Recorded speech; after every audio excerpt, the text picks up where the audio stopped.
ഞാൻ എൻ്റെ പേര് സജീവ് ഗോപാലൻ. ഈ കഴിഞ്ഞ മെയ് 4-ന് പാളയംകുന്ന് വാറുവിള വീട്ടിൽ ചില അനിഷ്ട സംഭവങ്ങൾ ഉണ്ടായതായിട്ട് പൊതുമധ്യത്തിൽ റിപ്പോർട്ടുകളുണ്ടായിരുന്നു. ഇതിൻ്റെ സത്യാവസ്ഥ എന്താണെന്ന് മനസ്സിലാക്കാൻ ഞങ്ങളുടെ ടീം ഇവരുടെ വീട്ടിലെത്തിയിട്ടുണ്ട്. കറക്റ്റ് വാർത്തകളാണ് ഇവർ നമുക്ക് നൽകേണ്ടത്. ഇവിടെ നടന്ന സംഭവത്തെക്കുറിച്ച് വിശദമായി പറയാമോ? സോ ബേസിക്കലി ഞങ്ങൾ ഇവിടെ ഒരു ഓൾറെഡി കേസ് നടന്നുകൊണ്ടിരിക്കുമായിരുന്നു. എന്ന് വെച്ചാൽ ഒരു 3 മാസത്തിന് മുമ്പേ എൻ്റെ അമ്മാമ്മയും എൻ്റെ മമ്മിയുടെ 2ാം അച്ഛനുള്ള ഒരു മകൻ എൻ്റെ സ്റ്റെപ്പ് അങ്കിളാണ്. ആ അങ്കിളും വരെ ഇവിടെ ഞങ്ങളിൽ നിന്ന് കുറച്ച് പൈസയൊക്കെ മേടിച്ചു. എൻ്റെ അമ്മേനെ ഞാൻ നോക്കുന്നുള്ളൂ. അവരെൻ്റെ കൂടെ നിൽക്കുന്നതേ ഉള്ളൂ. ഞങ്ങളെ കൂടെ വരാൻ പറഞ്ഞപ്പോൾ വരത്തില്ല, എൻ്റെ മോൻ്റെ കൂടെ പോകണമെന്ന് പറഞ്ഞു. പോണതിന് പൈസ വേണമെന്ന് പറഞ്ഞു. അങ്ങനെ 2 ലക്ഷം രൂപ DD ആയിട്ടാണ് ഞാൻ അവർക്ക് ജനുവരി 2023 കൊടുക്കുന്നത്. 2026 എന്ന് വെച്ചാൽ ജസ്റ്റ് 4 മാസം മുമ്പേ. എന്നിട്ട് അവരതെല്ലാം എടുത്തുകൊണ്ട് ഇവിടെ നിന്ന് പോകാൻ മെയിൻ കാരണം എന്ന് വെച്ചാൽ എൻ്റെ മാമനായിരുന്നു ഇതൊക്കെ നോക്കിക്കൊണ്ട്. ഞങ്ങളിവിടെ വരാറില്ല, ഞങ്ങൾ ഹൈദരാബാദിലാണ് സെറ്റിൽ. ഇറ്റ്സ് ബീൻ ഓൾമോസ്റ്റ് 15 ഇയേഴ്സ് ഞാൻ ഹൈദരാബാദിൽ സെറ്റിലായിട്ട്. മമ്മി എൻ്റെ കൂടെ ഇപ്പോൾ വന്നിട്ട് 5 വർഷമായി. മമ്മിക്ക് ഭയങ്കരമായിട്ട് BP-യും വട്ടികയും ഒക്കെ ഉള്ളതുകൊണ്ട് തലകറങ്ങി വീഴുന്ന പ്രശ്നമുണ്ട്. അതുകൊണ്ട് ഡോക്ടർ പറഞ്ഞു ഒറ്റയ്ക്ക് താമസിപ്പിക്കേണ്ട, കൂടെ പോകാൻ പറഞ്ഞുകൊണ്ടാണ് ഞാൻ വന്നത്. എപ്പോഴും ഇവിടെ ആരും കാണത്തില്ലല്ലോ എന്ന് പറഞ്ഞു. അപ്പോൾ എൻ്റെ ആ മാമനെയായിരുന്നു നോക്കാനൊക്കെ ഏൽപ്പിച്ചത്. അപ്പം ഞങ്ങളില്ലാത്ത സമയത്ത് അവർ കുറേ സ്ത്രീകളെയൊക്കെ കൊണ്ടുവന്നു. കുറേ ചാരായ കുപ്പികളും ഒക്കെ കുറേ കിട്ടി ഞങ്ങൾക്ക് വീട്ടിൽ. അങ്ങനെ നെയ്ബേഴ്സും ഒക്കെ വിളിച്ച് പറഞ്ഞിട്ടുണ്ട്. അതൊക്കെ ഞങ്ങൾ ഇഗ്നോർ ചെയ്തു ആ ടൈമിൽ. പക്ഷേ ഞങ്ങളിവിടെ വന്നപ്പം ഞങ്ങൾ കുറേ വേണ്ടാത്ത കാര്യങ്ങളൊക്കെ വീട്ടിൻ്റെ അകത്ത് കണ്ടു. അതൊന്നും ആക്ച്വലി മീഡിയയിൽ പറയാൻ പറ്റാത്തതാണ്. കാരണം എന്ന് വെച്ചാൽ എനിക്ക് എന്തായാലും അയാളെ പോലെ ഇപ്പം ഓപ്പൺലി വന്ന് ഇങ്ങനെയൊക്കെ വൃത്തികേടുള്ളതൊന്നും പറയാൻ പറ്റത്തില്ല. അത് ഞാൻ എനിവേസ് പോലീസിന് പറഞ്ഞിട്ടുണ്ട്, എവിഡൻസസ് കാണിച്ചിട്ടുണ്ട്. ഈവൻ ലീഗലി ഞാൻ ഫയൽ ചെയ്ത കേസിൽ അഡ്വക്കേറ്റിനും ഇതൊക്കെ കാണിച്ചു. അപ്പോൾ വീട് കാലിയാക്കാൻ പറഞ്ഞപ്പോഴാണ് അന്ന് തൊട്ട് ദേഷ്യമാണ്. കാരണം ഇത്രയും വലിയ പ്രോപ്പർട്ടി അവർക്ക് വിട്ടുപോകാൻ മനസ്സിലായിരുന്നു. അവരിവിടുത്തെ എല്ലാം തേങ്ങയായാലും മാങ്ങയായാലും അതെല്ലാം അവർ ഉപയോഗിക്കുകയും അവർ വിൽക്കുകയൊക്കെ ചെയ്യുന്ന ടൈമായിരുന്നു. മാത്രമല്ല ഞാൻ മാസം തോറും അതിൻ്റെ പേരിൽ പൈസ അയച്ചു കൊടുക്കുമായിരുന്നു. ഇപ്പോൾ ഇവിടെ നിന്ന് പോകേണ്ടി വന്ന ഇതെല്ലാം മിസ്സാവുമെന്ന് പറഞ്ഞ് അന്നേ അവർക്ക് വൈരാഗ്യം മൈൻഡിൽ കിടക്കുമായിരുന്നു. പിന്നെ ഞാൻ വിചാരിച്ചു ശരി, എൻ്റെ അമ്മൂമ്മയല്ലേ എന്തൊക്കെ പറഞ്ഞാലും അവരങ്ങനെ എങ്ങും പോകണ്ട, അവർക്ക് ഞാൻ പൈസ കൊടുത്ത് സെറ്റിൽ ചെയ്തു. DD-യും അഗ്രിമെൻറ്റും എല്ലാം അവർ സൈൻ ചെയ്തിട്ടാണ് പോയത്. പക്ഷേ ഞങ്ങൾ ഹൈദരാബാദിൽ തിരിച്ച് ജനുവരി 2025 പോണത്. അവിടെ പോയി ഒരു മാസം എത്തിയില്ല. ഫെബ്രുവരി 20th ഈ ഇൻസിഡൻറ്റ് നടക്കുന്നത്. ഇവർ എൻ്റെ ബാക്ക് യാർഡിലെ കോർട്ട്യാർഡിലെ ഗേറ്റ് ആദ്യം പൊളിച്ച് കയറി, പിന്നെ എൻ്റെ സെൻറ്ററിലെ വീട് പൊളിച്ച് അതിൻ്റെ അകത്ത് കയറി, പിന്നെ എൻ്റെ മെയിൻ ഗേറ്റ് മൊത്തം പൊളിച്ച് സാധനങ്ങൾ ഓട്ടോറിക്ഷയിൽ കൊണ്ടുവന്ന് എല്ലാം ഇവിടെ ഇറക്കി. ഞങ്ങൾ പോണതിന് മുമ്പ് എല്ലാ CCTV ഒക്കെ വെച്ചിട്ടാണ് പോയത്. കാരണം എനിക്ക് അറിയായിരുന്നു എന്തൊക്കെ പറഞ്ഞാലും ബ്ലഡ് റിലേഷൻസ് അല്ലേ. അപ്പം പറഞ്ഞു കേട്ട് റിലേറ്റീവ്സ് ആയാലും ഇവരെന്നൊക്കെ അറിവുണ്ടായിരുന്നു ഇവരിതൊക്കെ ചെയ്യുമെന്ന്. സോ അതിന് CCTVയിൽ എല്ലാം കാണിച്ചു. അപ്പോഴേ ഞാൻ ഇവരെ വിളിച്ചപ്പോൾ ഇവരാരും ഫോൺ എടുത്തില്ല. അങ്ങനെ ഞാൻ പോലീസിനെ ട്രൈ ചെയ്തു. പോലീസ് ഇവിടെ വന്നു, വെരിഫിക്കേഷൻ ചെയ്തു. എന്നിട്ട് പറഞ്ഞു അവർ ഇപ്പം ഒരു വക്കീൽ വഴിയാണ് ഇതൊക്കെ ചെയ്തിരിക്കുന്നത്, അയാൾ പറഞ്ഞിട്ടാണ് ഇതൊക്കെ ചെയ്തത്. വയസ്സായ സ്ത്രീയല്ലേ, അവർക്ക് കിടക്കാൻ സ്ഥലമില്ല എന്ന് പറഞ്ഞ് എനിക്കിപ്പോൾ ഒന്നും ചെയ്യാൻ പറ്റില്ല. എൻ്റെ മാമൻ പറഞ്ഞതെന്ന് വെച്ചാൽ എൻ്റെ കൂടെ എൻ്റെ അമ്മേനെ ഞാൻ നോക്കുമെന്ന് പറഞ്ഞ് കൊണ്ടുപോയി അവർക്ക് 3 ആഴ്ച അവിടെ താമസിച്ചിട്ട് അവർക്ക് എന്തുകൊണ്ട് സ്ഥലമില്ല താമസിക്കാൻ. ശരി, കൊടുത്ത പൈസ എന്തോ ചെയ്തു, ഓക്കെ, അതൊക്കെ വിട്ടിട്ട് എൻ്റെ എല്ലാം സെറ്റിൽമെൻറ്റ് ചെയ്തിട്ട് പോയപ്പോൾ എനിക്കൊരു ഫോൺ കോൾ ചെയ്യാമായിരുന്നല്ലോ, ഇങ്ങനെയാണ് പ്രശ്നം, എനിക്ക് വീടിൻ്റെ താക്കോൽ വേണമെന്ന് പറഞ്ഞാൽ അത് ഞാൻ തരാമായിരുന്നല്ലോ. ഞാൻ ലീസിന് കൊടുത്ത പ്രോപ്പർട്ടി. ഇപ്പം ലീസിൻ്റെ കൊടുത്ത ആളുകൾ വരെ എൻ്റെ അടുത്ത് പറയാം, നിങ്ങൾ ഞങ്ങൾക്ക് ലീസിന് തന്നിട്ട് നിങ്ങളെ റിലേറ്റീവ്സൊക്കെ കയറി താമസിക്കുമ്പോൾ എങ്ങനെയാണ്. എൻ്റെ ജോലിക്കാരിനെ ഭയങ്കരമായിട്ട് ഇൻസൾട്ട് ചെയ്തു. അവർ SC ST കാസ്റ്റിലാന്നൊക്കെ പറഞ്ഞ് അവരെ കുറേ ഹ്യൂമിലേറ്റ് ചെയ്തു, അവരെ അടിക്കുക വരെ ചെയ്തു. അപ്പോൾ അങ്ങനെയുള്ള ഒരു ത്രെറ്റുള്ള വീട്ടിൽ ഞങ്ങൾക്ക് ഇത്രയ്ക്ക് പോലും പോലീസ് പ്രൊട്ടക്ഷൻ എന്ന് വെച്ചാൽ ഞാനത് ആക്ച്വലി പേടിച്ചു. അതിന് കഴിഞ്ഞിട്ടാണ് ഞാൻ പിന്നെ ഒരു അഡ്വക്കേറ്റ് ഹയർ ചെയ്തപ്പോൾ ഞാൻ പറഞ്ഞു ഇങ്ങനെയാണ് സംഭവം. എനിക്ക് അവരുമായിട്ട് വാക്കായിട്ടോ വേറെ ഒരു താല്പര്യമില്ല. കാരണം ഇയാൾ സംസാരിച്ചാൽ അനാവശ്യങ്ങളെ സംസാരിക്കൂ, vulgar languages, abusive tones, abusive vulgar signs, ഇങ്ങനെ അയാൾ സംസാരിക്കും. So I was not interested. അതുകൊണ്ട് ഞാൻ ലോയറിൻ്റെ അടുത്ത് ഐ ജസ്റ്റ് വെൻറ്റ് ലീഗലി. ഞാൻ പറഞ്ഞു എനിക്ക് ഇങ്ങനെ ഫയൽ ചെയ്യണം കേസ് എന്ന് പറഞ്ഞപ്പോൾ ഓക്കെ ലെറ്റ്സ് പ്രൊസീഡ് എന്ന് പറഞ്ഞു. അപ്പം അതിന് വേണ്ടി എന്നെ ഇപ്പം മൊഴിക്ക് വേണ്ടി വിളിച്ചപ്പോഴാണ് ഞാൻ വന്നത്. അപ്പം ഞാനിപ്പോൾ വന്നപ്പം ഞാൻ ഓൾറെഡി പോലീസ് പ്രൊട്ടക്ഷന് വേണ്ടി ഇമെയിൽ ഇട്ടു, വനിതാ സെല്ലിൽ വിളിച്ചു പറഞ്ഞു. എന്നിട്ടാണ് ഞാനിവിടെ വന്നത്. പക്ഷേ ഞാനിവിടെ വന്നപ്പോഴത്തേക്ക് അവർ എൻ്റെ ഹസ്ബൻഡിൻ്റെ പേരിൽ FIR കൊടുത്തു, അബ്യൂസ് ചെയ്തു, എന്നുവെച്ചാൽ ഡൊമസ്റ്റിക് വയലൻസ് ചെയ്തു. പക്ഷേ FIR കൊടുത്ത ടൈം ഈസ് 10 to 10:30. ഞാൻ ആ ടൈമിൽ പുനലൂർ നിൽക്കുമായിരുന്നു. എന്ന് വെച്ചാൽ I was on my way from Hyderabad to Kerala. ഞാൻ എത്തിയത് പോലും ഇല്ലായിരുന്നു. ഞാൻ ഇവിടെ എത്തിയത് എക്സാക്ട്ലി 11:30 ആയിരുന്നു. ഇവർ പറയുന്നത് ഈ സംഭവം നടന്നത് 10 തൊട്ട് 10:30 ഇടയ്ക്കാണ്. ഇത് രാവിലെയാണെന്നാണോ പറയുന്നത്? രാവിലെ, യെസ്. അപ്പോൾ ആ രാവിലെ നടക്കുന്ന സമയത്ത് നിങ്ങൾ പുനലൂരായിരുന്നു എന്നാണ് നിങ്ങൾ പറയുന്നത്? എൻ്റെ അടുത്ത് ഗൂഗിൾ മാപ്സ് ഉണ്ട്. ഞാൻ അവിടെ നിന്ന് ഒരു 9:40 തെങ്കാശിന്നാണ് ബ്രേക്ക്ഫാസ്റ്റ് കഴിച്ചത്. പോലീസ് ഇത് പരിശോധിച്ചായിരുന്നോ? നിങ്ങളുടെ ലൊക്കേഷൻ അല്ലെങ്കിൽ ടവർ ലൊക്കേഷൻ ഇതാരെങ്കിലും പരിശോധിച്ചിട്ടാണോ ഇങ്ങനെ? ഇല്ല, അതൊന്നും പരിശോധിച്ചില്ല അവർ. ബിക്കോസ് അവർക്ക് അറിയത്തില്ലല്ലോ, അവർ FIR ആദ്യമേ എടുത്തു. ഇവിടെ സംഭവം നടക്കുന്നത് നിങ്ങൾക്ക് അറിവ് കിട്ടിയത് എത്ര മണിക്കാണ് അവിടെ? സോ ബേസിക്കലി ഞാൻ ഇവിടെ വന്ന 11:30 മണിക്ക്. അപ്പോഴേ എൻ്റെ അമ്മാമ്മ ഭയങ്കരമായിട്ട് ഒച്ചത്തിൽ ശബ്ദമൊക്കെ തുടങ്ങി. ഞാൻ അപ്പോഴേ പോലീസിനെ വിളിച്ച് വരുത്തി. പോലീസ് ഇമീഡിയറ്റ്ലി വന്നു. പക്ഷേ അവർ ഒച്ചത്തിൽ ശബ്ദം ഉണ്ടാക്കി വിതിൻ 5-10 മിനിറ്റ്സ് അവിടെ ഇറങ്ങിപ്പോയി. ഇവിടെ കാണുന്ന നമ്മളെ വീഡിയോ ഇവിടെ നമ്മൾ ക്യാമറയിലുണ്ട്, എല്ലാം പതിഞ്ഞിട്ടുണ്ട്. ഇവിടെ നിന്ന് ഇറങ്ങി പോണതും ഒക്കെ ഇതിലുണ്ട്. സോ പോലീസിൻ്റെ അടുത്ത് വന്നപ്പോൾ പോലീസ് പറഞ്ഞു, നിങ്ങൾ എന്തിനാണ് ടെൻഷൻ എടുക്കുന്നത്? നിങ്ങൾ ഓൾറെഡി ഇമെയിൽ ഇട്ടിട്ടല്ലേ വന്നത്, ഇവിടെ ആരും ഇല്ലല്ലോ, പിന്നെ എന്താ പ്രശ്നം? ഞാൻ പറഞ്ഞു അമ്മാമ്മ ഇപ്പോൾ ഇറങ്ങിപ്പോയതേ ഉള്ളൂ, അവർ കൈ മുറിഞ്ഞെന്നോ എന്തൊക്കെ പറഞ്ഞുകൊണ്ട് അവിടെ പോയി FIR കൊടുത്തത്. ഇപ്പോൾ ഈ പ്രധാനപ്പെട്ട നിങ്ങൾ വിഷയം ഉന്നയിക്കുന്നത്, നിങ്ങൾ ഈ സംഭവ സമയത്ത് നിങ്ങൾ ഇവിടെ ഇല്ലായിരുന്നു, ഈ ടൈമിൽ നിങ്ങൾ പുനലൂരായിരുന്നു. ഈ ക്യാമറയുടെ മോണിറ്ററിംഗ് സിസ്റ്റം പോലീസ് പരിശോധിക്കുന്നുണ്ടായോ? ഇതുവരെയും പരിശോധിച്ചിട്ടില്ല. ഓക്കെ, ഇത് എന്താണ് ഇതിനകത്ത് പ്രധാനപ്പെട്ട വിഷയം? ഈ സാമ്പത്തികമായ വിഷയങ്ങളാണോ? അത് ഓൾ അബൌട്ട് ഫിനാൻഷ്യൽ ഫ്രോഡ്. ഇവർക്ക് എങ്ങനെയെങ്കിലും ഈ ലാൻഡ് വേണം. ഇവർക്ക് ഇവിടെ ആർക്കാ വേണ്ടത് ഈ ലാൻഡ്? ഈ എൻ്റെ സ്റ്റെപ്പ് അങ്കിളിന്. ഇയാളൊരു സ്ത്രീയെ വിളിച്ചുകൊണ്ട് വന്നു. അവർ പറയുന്നു കല്യാണം കഴിച്ചതാ. പക്ഷേ ആ സ്ത്രീ പറയുക ഞങ്ങൾ ഒഫീഷ്യലി മാരീഡ് അല്ല, ഞങ്ങൾ ഏതോ അമ്പലത്തിൽ പോയി കഴിച്ചതാണ്. എനിക്കിതിനെക്കുറിച്ച് ഒന്നും അറിയില്ല. ബിക്കോസ് ഇത് നടക്കുമ്പോഴൊക്കെ ഞാൻ ഹൈദരാബാദിലാണ് ഇവർ കല്യാണം കഴിച്ചതും. ഈ വീടിന്റെ പൂർണ്ണമായ ഉത്തരവാദിത്തം നിങ്ങൾ ഹൈദരാബാദിലായിരുന്നപ്പോൾ ഇവിടെ ആരെയാണ് ചുമതലപ്പെടുത്തിയത്? ആ ടൈമിൽ ഒരു 1 ഇയർ ബാക്ക് വരെയും എൻ്റെ മാമൻ്റെ കയ്യിൽ തന്നെയായിരുന്നു. എന്ന് വെച്ചാൽ ഡിസംബർ 2025 മാമൻ്റെ കയ്യിൽ തന്നെയായിരുന്നു. ഇവിടെ വിഷയങ്ങളുണ്ട് എന്ന് വിളിച്ച് നാട്ടുകാരാണോ പറഞ്ഞത്? ഇതിന് മുമ്പേ ഇങ്ങനെ സ്ത്രീകളെ കൊണ്ടുവരുന്നെന്നൊക്കെ ഞങ്ങളുടെ അടുത്ത് കുറേ പേര് വിളിച്ച് പറഞ്ഞായിരുന്നു. അന്നാ ഞാൻ എൻ്റെ മാമിൻ്റെ അടുത്ത് വെച്ച് ഇവിടെ ആരാ രാത്രിയൊക്കെ വരുന്നതെന്ന്. അതുകൊണ്ട് മാത്രമേ ഞങ്ങൾ പോയപ്പോൾ ക്യാമറാസ് വെച്ചത്. അതിന് മുമ്പേ ക്യാമറാസ് ഇല്ലായിരുന്നു.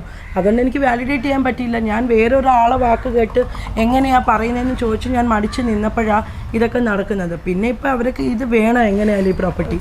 പലരും പറഞ്ഞു നിങ്ങൾ മാമനെ ഒരുപാട് സാമ്പത്തികമായിട്ട് സഹായിച്ചിട്ടുണ്ട്, ഇപ്പോൾ സഹായിക്കുന്നത് വളരെ കുറച്ചാണ്, അതുകൊണ്ടാണ് ഇങ്ങനെ ഒരു വൈരാഗ്യം ഉണ്ടാകാൻ കാരണമെന്ന് പബ്ലിക് പറയുന്നുണ്ട്. അതിൽ എന്തെങ്കിലും വാസ്തവമുണ്ടോ?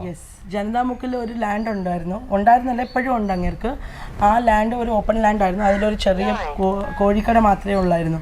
അപ്പം എനിക്ക് സാമ്പത്തിക ബുദ്ധിമുട്ടാണ്, എൻ്റെ ഭാര്യ ഇതും കൂടെ അറ്റാച്ച് ചെയ്യിപ്പിക്കുമെന്ന് പറഞ്ഞ് ഞാനത് എൻ്റെ പേരിൽ എഴുതി മാറ്റി. ഓക്കെ, ഞാൻ ലോൺ എടുത്ത് കൊടുത്ത് അത് ഫുള്ള് കൺസ്ട്രക്ഷൻ ചെയ്ത് കൊടുത്തപ്പോഴാണ് ഇയാൾ ഈ സ്ത്രീയെ വിളിച്ചുകൊണ്ട് വന്നത്. വീട് കാലിയാക്കണം എന്ന് പറഞ്ഞ് പെരേഡ് വേണം. ശരി, ഞാൻ പെരേഡ് എഴുതി തരാം, എൻ്റെ പൈസ എനിക്ക് തന്നാൽ മതി. എനിക്ക് പൈസ തരാനില്ല, എൻ്റെ കയ്യിൽ ഒരുപാട് കുറച്ച് പൈസയേ ഉള്ളൂ, എനിക്ക് 2-3 ലക്ഷമൊക്കെ ഇപ്പോൾ തരാൻ പറ്റുമെന്നൊക്കെ പറഞ്ഞ ഇയാൾ എൻ്റെ നിന്ന് ഇതെല്ലാം സെറ്റിൽമെൻറ്റ് ചെയ്തു. ശരി, ഓക്കെ, എന്താണോ സെറ്റിൽമെൻറ്റ് ചെയ്യാൻ പറ്റുന്നത് ഞങ്ങളൊരു മീഡിയേറ്റർ അങ്കിളും കൂടെ വന്നാൽ എല്ലാം സെറ്റിൽ ചെയ്ത് ഞങ്ങൾ ജനുവരി 2024-26 ഇയർ എന്ന് വെച്ചാൽ 4 months ബാക്ക്, 4 മാസം മുമ്പേ ഇതെല്ലാം സെറ്റിൽ ചെയ്തിട്ടാണ് പോണത്. പക്ഷേ അയാൾക്കത് സഹിക്കാൻ പറ്റിയില്ല. എന്ന് വെച്ചാൽ സെറ്റിൽമെൻറ്റ് ചെയ്തിട്ട് ഈ വീടിന് ഇറങ്ങിപ്പോവാൻ താല്പര്യമില്ലായിരുന്നു. ഞങ്ങളില്ലാത്ത സമയത്ത് ഞങ്ങളുടെ വെളിയിലത്തെ വീട്ടിൻ്റെ ബാത്റൂമും ടോയ്ലറ്റും ഒക്കെ ഇങ്ങനെ റിപ്പയർ ചെയ്തു. എന്താണെന്ന് വെച്ചാൽ ഇവിടെ നിന്ന് മാറുമ്പോൾ അങ്ങോട്ട് മൂവ് ചെയ്യാമെന്ന് പറഞ്ഞുള്ള ഒരു മൈൻഡ് സെറ്റായിരുന്നു. ഞാൻ പറഞ്ഞു ഈ പ്രോപ്പർട്ടിയിൽ നിൽക്കാൻ പറ്റത്തില്ല, കാരണം ഇത് ഓൾറെഡി ഞാൻ ലീസ് ഔട്ട് ചെയ്ത പ്രോപ്പർട്ടി. അത് മാത്രമല്ല ഇത് കുറേ ലക്ഷങ്ങൾക്ക് ലോൺ ഇരിക്കുന്ന ഒരു പ്രോപ്പർട്ടിയാണ്. നിങ്ങളിവിടെ എന്തെങ്കിലും കാട്ടിക്കൂട്ടിയാൽ എനിക്ക് നാളെ ഞാൻ വേണം സമാധാനം പറയാം. As a responsible citizen I am not okay for that. ഈ അമ്മാമ്മ നിങ്ങൾ വരുമ്പോൾ സമയത്ത് അമ്മാമ്മ ഇവിടെ താമസമായിരുന്നു, അതേ നിങ്ങൾ പോകുമ്പോഴത്തേക്ക് അമ്മാമ്മ ഞാൻ പോയിരുന്നപ്പോൾ അമ്മാമ്മ ഈ പൈസയും മേടിച്ചുകൊണ്ട് എൻ്റെ മോൻ്റെ കൂടെ ഞാൻ താമസിക്കുള്ളൂ എന്ന് പറഞ്ഞാൽ ഇറങ്ങി അവരെ ഇഷ്ടത്തോടെ അവർ പോയത്. അപ്പോൾ അവർ ഈ പറയുന്ന മാമൻ്റെ കൂടെയായിരുന്നു ഈ അമ്മാമ്മ താമസിച്ചിരുന്നത്. പിന്നെ ഈ അമ്മാമ്മ ഇവിടെ അവർ എത്തിക്കുകയായിരുന്നു ചെയ്തത്. യെസ്, പെരക്കലത്തെ ഗേറ്റ് ആദ്യം പൊട്ടിച്ചു. അതിൻ്റെ ഫുട്ടേജസ് ഒക്കെ ഞാൻ കാണിച്ചു തരാം. ഓക്കെ, അങ്ങനെ അതിക്രമിച്ച് കയറി എന്നാണ് നിങ്ങൾ പറയുന്നത്? യെസ്, ട്രെസ്പാസിങ്, പ്രോപ്പർ ട്രെസ്പാസിങ് ആ ചെയ്തത് അയാൾ.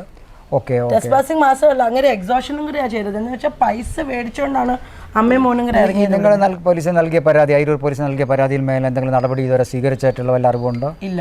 അതും അവരെൻ്റെ അടുത്ത് പറഞ്ഞു ഇവിടെ ആരും ഒന്നും ചെയ്യാൻ പോകുന്നില്ല, എല്ലാവരും എൻ്റെ ഫേവറിലാണ്. കാരണം എന്താ പറയുക, എൻ്റെ അമ്മാവൻ തന്നെ പറഞ്ഞു, എൻ്റെ അമ്മൂമ്മയും പറഞ്ഞു, നിങ്ങൾ ഇവിടെ വന്നിട്ട് പോകുന്നവരാണ്, നിങ്ങൾ 10 ദിവസം നിൽക്കുക. മീഡിയ ആയാലും പോലീസ് ആയാലും വക്കാലത്തായാലും ഇൻഫാക്ട് ദ കോമൺ പബ്ലിക് ആയാലും ഞങ്ങൾക്ക് അവരൊക്കെ സപ്പോർട്ട് നിൽക്കൂ. കാരണം എന്തുവാ, 10 ദിവസം വന്ന് നിൽക്കുന്നവർക്കൊന്നും ആരും സപ്പോർട്ട് നിൽക്കാൻ പാടില്ല, ഞങ്ങളവിടെ ഉള്ളവർ. അതുകൊണ്ട് മെമ്പർ പോലും ഒരു ലീഡർ പോലും ഞങ്ങൾക്ക് സപ്പോർട്ട് നിൽക്കുന്ന അയാൾ ഓപ്പൺലി പറഞ്ഞത്. പോലീസിനെ തെറ്റിദ്ധരിപ്പിച്ചായിരിക്കാം നിങ്ങളുടെ പേരിൽ, ഭർത്താവിന്റെ പേരിൽ വിവേക് പാണ്ഡെ എന്നാണല്ലോ ഭർത്താവിന്റെ പേര്, അദ്ദേഹത്തിന്റെ പേരിൽ മാത്രമാണോ കേസ്? എൻ്റെ ഹസ്ബൻഡിന്റെ പേരിൽ prime accused 1, accuse number 2 Sindhu Vishwambharan ഞാൻ, അക്യൂസ് നമ്പർ 3 എൻ്റെ അമ്മ. എനിക്ക് ചിരി വരുന്നതെന്ന് വെച്ചാൽ ഈ അക്യൂസ് എന്ന് പറയുന്ന ആൾക്കാർ ആരെങ്കിലും ഇവിടെ വേണ്ടേ? മീഡിയക്കാർക്ക് ഇച്ചിരെങ്കിലും കോമൺ സെൻസ് വേണ്ടി വാലിഡേഷൻ ചെയ്യണം ഇതൊക്കെ പറയുമ്പോഴത്തേക്ക്. ഇതൊന്നും വാലിഡേഷൻ ചെയ്യാതെ ആൾക്കാർ ന്യൂസ് പബ്ലിക് ചെയ്യുന്നത് എനിക്ക് പിറ്റി തോന്നും മീഡിയയുടെ അപ്പുറത്ത്. ഞാൻ വിചാരിച്ചു media is a very strongest tool to reach out to the public. പക്ഷേ ഇതിപ്പോൾ അങ്ങനെയല്ല. It is anybody can fabricate media, anybody can fool media, and media will easily come and print news. നിങ്ങളുടെ വീടിൻ്റെ അവിടെ എന്തോ പടക്കം എറിഞ്ഞു എന്ന് പറഞ്ഞൊരു പരാതി നിങ്ങൾ പറയുന്നു. അതും ഇതുവരെ എടുത്തിട്ടില്ല പരാതി. എനിക്ക് അക്നോളജ്മെൻറ്റ് തന്നു. കാരണം ഇവിടെ പൊട്ടിച്ചപ്പോൾ കുറേ ആൾക്കാരൊക്കെ വന്നു കണ്ടു, പോലീസിനെ അപ്പം തന്നെ വിളിച്ചു. പോലീസ് അത് എടുത്ത് ഫുൾ വാലിഡേഷൻ ചെയ്തു. വാലിഡേഷൻ ചെയ്തിട്ട് പറയും ചെയ്തു യെസ് ഇവിടെ എക്സ്പ്ലോസീവ് ആയിട്ടുള്ള ഇതാക്കി കത്തിച്ചിരിക്കുന്നത്. അതിൻ്റെ എൻ്റെ അടുത്ത് വീഡിയോസ് ഉണ്ട്. കാരണം ഇവിടെ വന്ന എല്ലാമൊക്കെ എടുത്തിട്ട് പോയത്. സോ എടുത്തിട്ട് പോയപ്പോൾ പറഞ്ഞു വൈകുന്നേരം വന്ന് പെറ്റീഷൻ ഇടണമെന്ന് പറഞ്ഞു. ഞാൻ പെറ്റീഷനും ഇട്ടിട്ട് ഇപ്പോൾ ഒരാഴ്ചയായി ഇതുവരെയ്ക്കും അതിൻ്റെ പുറത്ത് FIR എടുത്തിട്ടില്ല. ഞാൻ SP അടുത്ത് അപ്രോച്ച് ചെയ്തു, DGP ഒക്കെ ചെയ്ത് ഞാൻ ആപ്ലിക്കേഷൻ കൊടുത്തു ഇപ്പോൾ ഒരു 2 ദിവസം മുമ്പേ. Let see. നിങ്ങളിപ്പോൾ ഈ നിയമ നടപടികളുമായിട്ട് മുന്നോട്ട് പോകുമെന്നാണോ? എനിക്ക് ആരെടുത്തും ഒരു വൈരാഗ്യവും ഇല്ല, ഒരു വഴക്കുമില്ല. എൻ്റെ അമ്മൂമ്മ അവർക്ക് എൻ്റെ കൂടെ നിൽക്കണമെന്ന് ഇഷ്ടം ഉണ്ടായിരുന്നെങ്കിൽ അവർ എൻ്റെ കൂടെ വന്നിന്. അവർ മോൻ്റെ കൂടെ പോകണമെന്ന് അവർക്ക് താല്പര്യം. ഇനി അവർ പോയതിനു ശേഷം എന്തിനു കുത്തിപ്പൊളിച്ചു?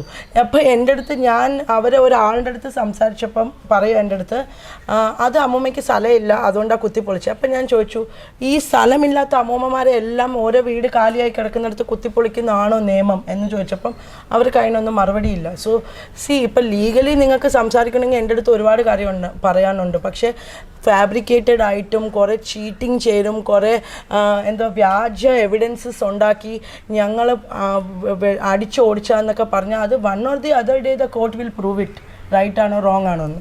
അകത്തിങ്ങനെ ഒരുപാട് നിങ്ങൾക്ക് ഇഷ്ടമല്ലാത്ത തരത്തിൽ നിങ്ങളുടെ വീട് ഏൽപ്പിച്ച ആൾ ചെയ്യുന്നു എന്ന് പറഞ്ഞ് നിങ്ങൾക്ക് പരാതികൾ ലഭിച്ചപ്പോൾ അതിനെന്തെങ്കിലും നടപടി നിങ്ങൾ ആ സമയത്ത് സ്വീകരിക്കുകയുണ്ടായിരുന്നു? സ്വീകരിച്ചായിരുന്നു. ഞാൻ വിളിച്ച് സംസാരിച്ചായിരുന്നു. മാമൻ്റെ അടുത്ത് ചോദിച്ചു എന്താ മാമ അവിടെ ആരെങ്കിലും ഒക്കെ വരുന്നുണ്ടോ? കാരണം അമ്മാമ്മ പോലും എൻ്റെ അടുത്ത് പറഞ്ഞതെന്ന് വെച്ചാൽ രാത്രി 12 മണിയൊക്കെ അവർ ഇവിടെ കിടക്കുമ്പോഴായിരുന്നു ഗേറ്റ് തുറക്കുന്നതൊക്കെ ശബ്ദം വരുന്നതെന്ന്. അപ്പം ഞാനിത് ചോദിച്ചപ്പോൾ പറഞ്ഞു ഇല്ല നിനക്കറിയാലോ അവരെന്തും പറഞ്ഞുണ്ടാക്കും അങ്ങനെ അവർ പറയുന്നത്. ഞാൻ കൂട്ടുകാരുടെ കൂടെ എൻ്റെ ഫാമിലി ഫ്രണ്ട്സ് എന്ന് വെച്ചാൽ എൻ്റെ കൂട്ടുകാർ തന്നെയാണ്. അവരും അവരുടെ വൈഫും കൂടെ വരുന്നതാ, വേറെ ഒന്നുമില്ല എന്നാണ് എൻ്റെ അടുത്ത് പറഞ്ഞത്. പക്ഷേ എനിക്കിപ്പോൾ എല്ലായിടത്തും ചോദിക്കാനുള്ള ഒരു കാര്യമാണ് ഈ മീഡിയ അല്ലെങ്കിൽ ഈ പബ്ലിക് ആരൊക്കെയാണോ കമൻറ്റ്സ് ചെയ്യുന്നത് ജെൻസീസ് എന്നറിയാലോ ഗൂഗിൾ മാപ്സ് ഇതൊന്നും നമുക്കൊന്നും മാനിപ്പുലേറ്റ് ചെയ്യാൻ പറ്റുന്ന കാര്യമല്ല. എനിക്കൊരു ചോദ്യമേ ഉള്ളൂ, അതുപോലെ എനിക്ക് അടിക്കണമെങ്കിൽ ഞാൻ എന്തിനാ ഒരു വിരൽ മാത്രം മുറിപ്പിച്ച് അവരെ ഇവിടെ നിന്ന് വിടുമോ? ക്വസ്റ്റ്യൻ 1. രണ്ടാമെന്ന് വെച്ചാൽ ഞാൻ വരുന്നതിന് മുമ്പേ ഒഫീഷ്യലി ഓൾമോസ്റ്റ് 2 hours മുമ്പേ തന്നെ ഞാൻ വനിതാ പോലീസിനെ വിളിച്ചു. അത് കഴിഞ്ഞിട്ട് 10-10:30 തന്നെ ഞാനൊരു ഇമെയിലും എഴുതുന്നുണ്ട്. ആർക്കാ? അയിരൂർ പോലീസിനും വനിതാ സെല്ലിനും പോലീസ് SP-ക്കും ഒക്കെ എനിക്ക് പ്രൊട്ടക്ഷൻ വേണം. ബിക്കോസ് ഞാൻ എൻ്റെ ഫാമിലി ആയിട്ടാണ് വരുന്നത്. എനിക്ക് പേടിയുണ്ട് ഇയാൾ എന്തെങ്കിലും ചെയ്യുമെന്ന് പറഞ്ഞു. അത് കഴിഞ്ഞിട്ട് ഇവിടെ ക്യാമറാസും ഉണ്ട്. ഇത്രയും കാര്യങ്ങൾ വെച്ചോണ്ട് ആരെങ്കിലും അടിക്കാൻ ഇങ്ങനെ ശ്രമിച്ചാൽ അവർ ഒച്ചത്തിൽ വിളിക്കുമ്പോൾ ഇവിടെ ആരും കാണത്തില്ല കേൾക്കത്തില്ല. ഇവിടെയൊക്കെ ഒരു hundreds of വീടുണ്ട്, എത്രയെങ്കിലും വീട് ഇവിടെ ഉണ്ട്. ഒരാളെങ്കിലും കേട്ട് അവരെ ഓടിച്ച് രക്ഷപ്പെടുത്താൻ വരത്തില്ല. അങ്ങനെയാണെങ്കിൽ എല്ലാവർക്കും അറിയാമല്ലോ അവരിപ്പോൾ കുത്തിപ്പൊളിച്ചാൽ ഇവിടെ താമസിക്കുന്നതെന്ന്. ശബ്ദം കേൾക്കുമ്പോൾ ആരെങ്കിലും വരുമല്ലോ, അതൊക്കെ പോട്ട്. ഇതെല്ലാം ഞാൻ ഓൾറെഡി പോലീസിൻ്റെ അടുത്ത് പറഞ്ഞിട്ട് പിന്നെ ഞാൻ എന്തിന് വരണം? So I was already afraid about my protection. അതുകൊണ്ടാണ് ഞാൻ ഓൾറെഡി ഇൻഫോം ചെയ്തിട്ട് വന്നത്. ഞാൻ ഇൻഫോർമേഷൻ ചെയ്തിട്ട് വന്നിട്ട് അവരെ അടിക്കേണ്ട എനിക്ക് ഒരാവശ്യമില്ല. ഞാൻ അത്രയ്ക്ക് പെത്തറ്റിക് ആയിട്ടുള്ള ഒരു ചിന്താകാരി അല്ല. എനിക്ക് അവരെ ഇപ്പോൾ അടിച്ചിട്ടൊന്നും എനിക്കൊന്നും കിട്ടാൻ പോണില്ല. അങ്ങനെയായിരുന്നെങ്കിൽ ഞാൻ എൻ്റെ അമ്മാവനുമായിട്ട് വേണ്ടേ വഴക്കുണ്ടാവനോ അടിയുണ്ടാവനോ? അവരുടെ അടുത്ത് പോലും ഞാൻ വെർബലി സംസാരിച്ചിട്ടേ ഉള്ളൂ. എന്ന് വെച്ചാൽ നിങ്ങൾ എന്തിനാണ് ഇങ്ങനെയൊക്കെ ചെയ്യുന്നത്? അങ്ങനത്തെ സ്റ്റോണിലാണ് ഞങ്ങൾ തമ്മിൽ അങ്ങോട്ടും ഇങ്ങോട്ടും കുറേ സംസാരങ്ങളാണ്. അല്ലാതെ അയാളെ കൊല്ലണമെന്നോ അല്ലെങ്കിൽ അയാളെ എന്തെങ്കിലും ചെയ്യണമെന്നോ ഒന്നും ഞാൻ ഇന്നുവരെയ്ക്കും പറഞ്ഞിട്ടില്ല. Because why will I spoil my career? അവരൊക്കെ ജീവിച്ച് ഇഷ്ടം പോലെ കഴിഞ്ഞ ആളുകളാണ്. We are young. ഞാനും എൻ്റെ ഹസ്ബൻഡും ഒക്കെ we frequently travel from one place to another place. ഞാൻ എന്തിനാണ് എൻ്റെ പുറത്ത് തന്നെ ഇങ്ങനത്തെയൊക്കെ കുറേ കേസുകളാക്കി എൻ്റെ കരിയർ തന്നെ സാബോട്ടേജ് ചെയ്യുന്നത്? It doesn't make any sense. So ഈ കാണുന്നവരും കേൾക്കുന്നവരും കമൻറ്റ്സ് ഇടുന്നവരും ഒക്കെ ഒന്ന് ചിന്തിക്കണം അതിനെക്കുറിച്ച്. അപ്പോൾ ചുരുക്കി പറഞ്ഞു കഴിഞ്ഞാൽ അമ്മാമ്മ താമസിച്ചിരുന്നത് നിങ്ങളുടെ മാമൻ്റെ വീട്ടിലായിരുന്നു. അപ്പോൾ മനഃപൂർവ്വം ഒരു വിഷയം ഉണ്ടാക്കാൻ വേണ്ടിയിട്ട് ഇതൊരു ഫാബ്രിക്കേറ്റ് ആയിട്ട് ചെയ്തതെന്നാണ് നിങ്ങൾ ഇപ്പോഴും വിശ്വസിക്കുന്നു. അത് പോലീസ് അന്വേഷിക്കണമെന്നും ആണ് നിങ്ങളുടെ അഭിപ്രായം. ഞാൻ റിക്വസ്റ്റ് ചെയ്യുക മീഡിയനെയും ലീഗലിനെയും പോലീസിനെയും എല്ലാവരും justice. I need justice. Because എനിക്ക് ജസ്റ്റിസ് വേണമെന്ന് മാത്രം പറഞ്ഞുകൊണ്ടാണ് ഞാൻ ഒഫീഷ്യലി കേസായിട്ട് തന്നെ ഇത് മൂവ് ചെയ്യാൻ തീരുമാനിച്ചത്. വേറെ എനിക്ക് ആരും ആരുമായിട്ട് മീഡിയനെ വിളിച്ച് നിങ്ങളെ ഇൻസൾട്ട് ചെയ്യണമെന്നോ നിങ്ങളെ ഫോട്ടോ കാണിക്കണമെന്നോ നിങ്ങൾ അങ്ങനെയാണെന്ന് അല്ല. അവർ പറഞ്ഞു ഇവിടെ എന്തോ ഹോം സ്റ്റേ ഉണ്ടാക്കുന്നത്. ദിസ് ഈസ് ഓൾമോസ്റ്റ് ഈ ഔട്ട്സ്കേർട്സ് എന്ന് വെച്ചാൽ വർക്കലയിൽ നിന്നും ഔട്ട്സ്കേർട്സ് ഉള്ള ഒരു സ്ഥലമാണ്. ഇവിടെ ആരാ ഹോം സ്റ്റേ ആക്കി കൊടുക്കാൻ പോകുന്നത്? ഇപ്പോൾ നേരത്തെ മാഡം പറഞ്ഞു ഇവിടെ ഇപ്പോൾ ഈ സംഭവത്തിന് ശേഷം ചില ഇടനിലക്കാർ വന്ന് നിങ്ങളുടെ അടുത്ത് പണം ആവശ്യപ്പെടുന്നു എന്നൊക്കെ പറഞ്ഞാൽ അതിലെന്തെങ്കിലും വാസ്തവമുണ്ടോ? യെസ്. ഇപ്പം ഞാൻ നോക്കിയിട്ട് ഈ ആരൊക്കെ ന്യൂസ് കൊടുത്ത ഈ ചാനൽസ് ഉണ്ടല്ലോ കുറേ എന്തൊക്കെ പറയുന്നു അവർ, എന്തോ ഫേസ്ബുക്ക് പേജാണോ ഐ ഡോണ്ട് നോ. കാരണം ഞാൻ ഇവിടെ അല്ലാത്തതുകൊണ്ട് എനിക്കിതായിട്ട് ഒരു ടച്ചും ഇല്ല.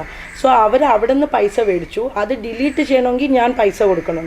എനിക്ക് ഡിലീറ്റ് ചെയ്യിപ്പിക്കേണ്ട ആവശ്യമില്ല. കാരണം എനിക്ക് തോന്നുന്നു അവരെന്നെ ഇങ്ങനെ ഭയങ്കരമായിട്ട് സെലിബ്രിറ്റി ഇപ്പോൾ ആക്കിക്കൊണ്ടിരിക്കുക. So I am fine with that.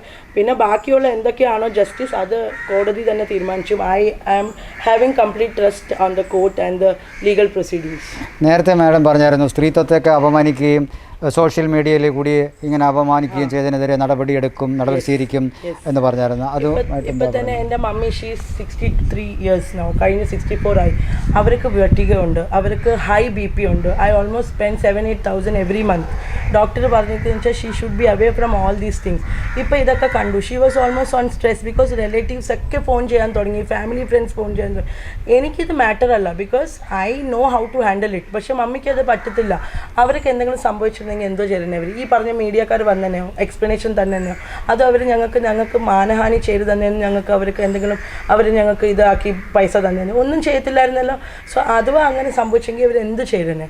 എനിക്കൊരു 5 വയസ്സായ കൊച്ചുണ്ട്. നാളെ അവൻ സ്കൂളിൽ പോകണേ. അപ്പോൾ അവൻ്റെ ഫ്രണ്ട്സ് അവൻ്റെ ടീച്ചേഴ്സ് ആരെങ്കിലും കണ്ട് ഇങ്ങനെ ചോദിക്കുകയാണെങ്കിൽ it is so humiliation for him. And ഞാനും എൻ്റെ ഹസ്ബൻഡും we are sitting and working at a very designated place. നാളെ ഞങ്ങളെ കമ്പനി ഞങ്ങളുടെ അടുത്ത് ചോദിക്കുക വാട്ട് ഈസ് ദിസ് എന്ന് ചോദിക്കുകയാണെങ്കിൽ ഇവർ വരുമോ ഞങ്ങൾക്ക് എക്സ്പ്ലനേഷൻ തരാൻ? വരത്തില്ല. So please think before you speak, before you put something in the social media because that impacts a lot and lot of lives. ഒരാളല്ല അതിൽ connected, there are multiple lives connected with each other. So അങ്ങനെയൊന്നും ചെയ്യാത്തതല്ലേ നല്ലത്. Media is a strong will power ഉള്ള ഒരു ടൂളാണ്. Why are we using it for wrong practices? ഒരു കാര്യം കൂടി ചോദിച്ചോട്ടെ മാഡം, ഇപ്പോൾ മീഡിയകളെ സംബന്ധിച്ച് മാഡത്തിന് എന്താ പറയേണ്ടത്? എല്ലാം നമ്മുടെ കേരളത്തിലെ മീഡിയ സംബന്ധിച്ച് എന്താണ് മാഡത്തിന് ഒരു അഭിപ്രായം പറയേണ്ടത്? എന്താ അവരെങ്ങനെ ആയിരിക്കണം എന്നും കൂടി പറയൂ. ടു ബി വെരി ഹോണസ്റ്റ്, ഞാൻ എപ്പോഴും I personally belong from a media family because എൻ്റെ ഹസ്ബൻഡ് എന്ന് വെച്ചാൽ എൻ്റെ നാത്തൂൻ്റെ husband he was working already in a very very big reputed media fields like Dainik Jagran, Aaj Tak ഒക്കെ ആയിരുന്നു. ഇപ്പോൾ അവർക്ക് സ്വന്തമായിട്ട് തന്നെ പ്രസ്സുണ്ട്. So even they on media.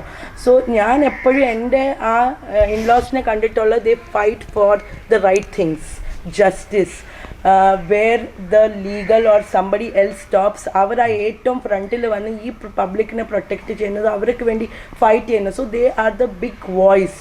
ഈ voice this media is something, അവർ ബൗണ്ടറീസ് ഇല്ല. They reach out to multiple places, countries. So it is so big എന്ന് വെച്ചാൽ they can put impact on anybody and on anything. So ഞാൻ believe ചെയ്യുന്നതെന്ന് വെച്ചാൽ media should always understand what is right and wrong. എന്നാലല്ലേ നമുക്ക് അവരെ trust ചെയ്യാൻ പറ്റൂ. അല്ലെങ്കിൽ നമ്മളെ ടൈം സ്പെൻഡ് ചെയ്യുന്നു, സ്ക്രോൾ ചെയ്യുന്നു, മീഡിയ ന്യൂസ് വായിക്കുന്നു, എന്ത് ഉപയോഗമാണ് പിന്നെ? If everything has to be fabricated, there is no point of reading news and understanding what is happening in and around us അല്ലേ? അപ്പം ഞാൻ പറയുന്നതെന്ന് വെച്ചാൽ media should understand what is right and wrong. They should at least don't speak for anybody എന്ന് വെച്ചാൽ ഈ ഭാഗവും പറയണ്ട ആ ഭാഗവും പറയണ്ട. Say what is right, what has happened. At least projection ചെയ്യുന്നതിന് മുമ്പെങ്കിലും ഒന്ന് എൻക്വയറി ചെയ്യാൻ നോക്കുക. ഇത് റൈറ്റായുള്ള കാര്യങ്ങളാണോ ഞങ്ങൾ കാണിക്കുന്നത്? അല്ലെങ്കിൽ അവരെ authenticity, credibility, everything is at stake. അതാണ് എനിക്ക് പറയാനുള്ളത്. ഇപ്പോൾ ഇവരുടെ സിന്ധുവിൻ്റെയും വിവേക് പാണ്ഡെയുടെയും കുടുംബത്തിലെത്തിയിട്ടുണ്ട്. ഇവരിപ്പോൾ പറയുന്ന കാര്യങ്ങൾ പരിശോധിക്കേണ്ടത് ഇവിടുത്തെ കേരളത്തിൻ്റെ പോലീസ് സംവിധാനമാണ്. ഇവർ പറയുന്നതനുസരിച്ച് ഇവരുടെ വീട്ടിനകത്ത് അതിക്രമിച്ച് കയറി അമ്മാമ്മയെ കൊണ്ടുവന്ന് താമസിപ്പിച്ചു എന്നാണ് പറയുന്നത്. ഈ സംഭവം നടക്കുന്ന സമയത്ത് ഇവർ പുനലൂരായിരുന്നു എന്ന് പറയുന്നുണ്ട്. ആ ടൈം വെച്ച് നോക്കുമ്പോൾ അത് പോലീസ് പരിശോധിക്കേണ്ടതാണ്. എന്തായാലും ഇവരുടെ പേരിലൊരു കേസ് എടുത്തിട്ടുണ്ട്.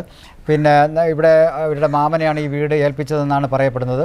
അദ്ദേഹത്തിൻ്റെ ചില ചെയ്തികളിൽ അവർക്ക് ഇഷ്ടമില്ലാതെ തോന്നി. നാട്ടുകാരുടെ പരാതി തുടർന്നാണ് അദ്ദേഹത്തെ ഇവിടെ നിന്ന് പുറത്താക്കാനുള്ള കാരണമെന്നും ഇവർ പറയുന്നുണ്ട്.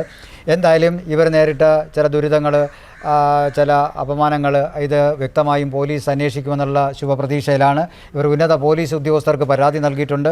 ഇവർ ഹൈദരാബാദിൽ നിന്ന് വന്ന ദിവസം മുതൽ ഇവർ ഭയവികലരായിട്ടാണ് ഇപ്പോൾ കഴിയുന്നത്. ഇവർക്ക് വീണ്ടും മറ്റൊരു ഭീഷണി ഉണ്ടാകുമോ എന്നുള്ള ഭയത്തിലാണ് ഇവർ നൽകുന്നത്. ആ പോലീസ് സംവിധാനം കൃത്യമായി നടപടികൾ സ്വീകരിക്കുമെന്നും ഇവർക്ക് നീതി ലഭിക്കുമെന്നുള്ള വിശ്വാസത്തിലാണ്. വളരെയധികം നന്ദിയുണ്ട് madam. Thank you so much.